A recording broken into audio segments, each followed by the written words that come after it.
my name is Valerie Alvarez, and today I'll be presenting an analysis of the City of Torrance Public Works Department budget for fiscal years 2026 to 2027.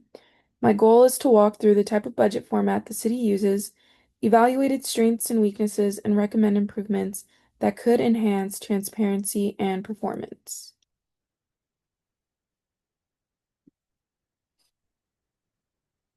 Here's a quick overview of what I will be covering.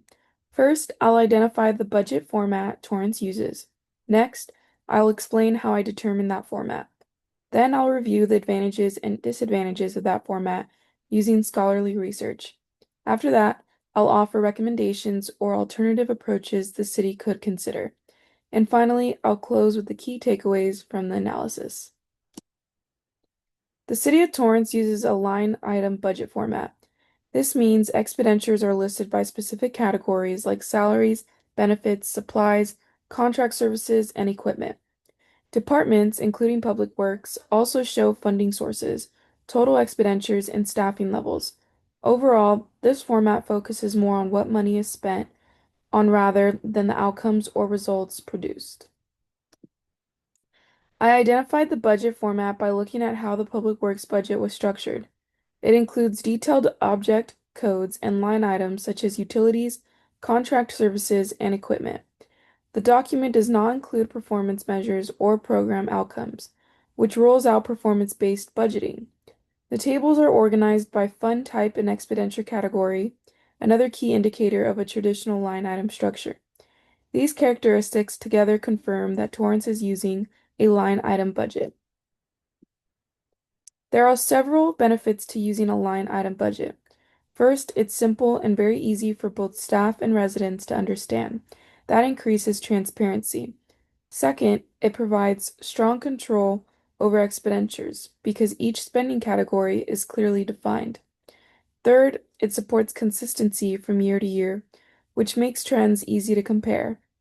Scholars like Ibrahim, Premchan, and Kavanaugh all highlight these strengths in their research. Despite its advantages, line item budgeting has clear limitations. It focuses primarily on inputs, meaning it doesn't show what results the spending actually produces. Because of that, it discourages innovation. Managers may focus on staying with the spending limits rather than improving efficiency. It's also rigid. Reallocating funds for new or emerging priorities can be difficult with this structure. Researchers like Kelly, Rivenbark, Shaw, and Hall all point out these weaknesses.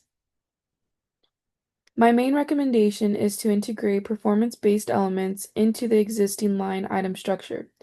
For example, Public Works could include performance indicators for areas like street maintenance, waste management, and stormwater operations. Funding levels should be connected to measurable outcomes, such as pothole repair time or water conservation impacts. Adding a public dashboard would also increase transparency and help residents clearly see what results the city is achieving with its budget. The City of Torrance Public Works Department uses a traditional line item budget format. This approach provides transparency and fiscal control, but it doesn't show how effectively services are being delivered. Adding performance measures or shifting toward a hybrid performance-based model would help connect spending to results and better align the budget with community priorities.